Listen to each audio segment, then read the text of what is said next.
ime benda je iz Makedonije. Pa jest, to je već antologijska priča, mnogo puta prepričana i u Kumanovu smo vidjeli na zidu ove željezničke stanice to da piše Artan Lili. Evo to je onda kao u nekom narednom periodu se ispostavilo da je odlično ime za bend, tako da evo, kao da dolazimo u neku našu prapostojbinu. Bili smo baš ovdje na istoj ovoj bini par dana pred početak korone. To je posljednji koncert pred koronu koji smo odsvirali. Ako je za utjehu, poslije toga su otpali i Banja Luka, i Ljubljana, i Zagreb, i Beograd, a eto mi smo svirali Skoplje i sad se opet vraćamo nakon 4 godine. Taj zadnji koncert je bio 7. marta, ovaj je 8.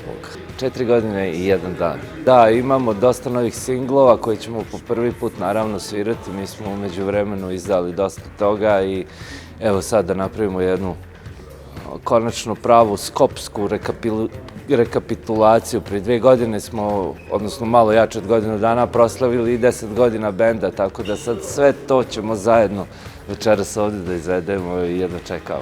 Mislim da je vrijeme za pravu žurku. Ma ne bi ništa mijenjao, zaista je to neki skup nekih okolnosti koji su se desile i dobre i loše i ovakve i onakve. Ne bi mogo izdvojiti neki jedan single događaj koji bih kao baš rekao, evo ovo je sad ne znam neki highlight koji je obilježio našu karijeru. Sklop neke dobre energije koja je jača sve ove godine, znaš, i ne znam, ne bismo se mijenjali, znaš, sve ide kako treba.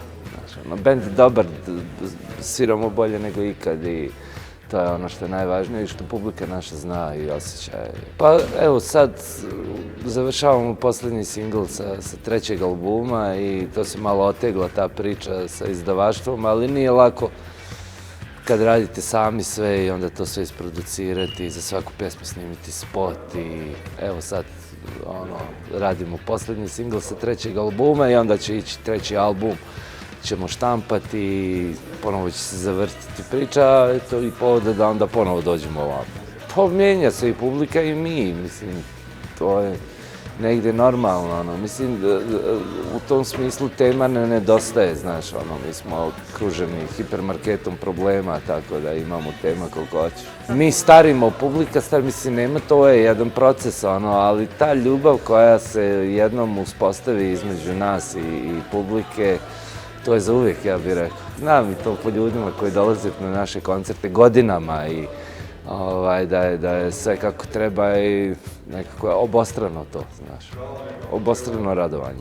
Ma ništa, samo da slušaju sebe i svoje srce i da nađu način i da istraju u tome što rade i da se bave sa tim i da uživaju u tome što rade, to je ono što je najvažnije, mislim, nema nikakvih paklenih planova, samo dobre pesme ispred svega i sve ostalo je lako.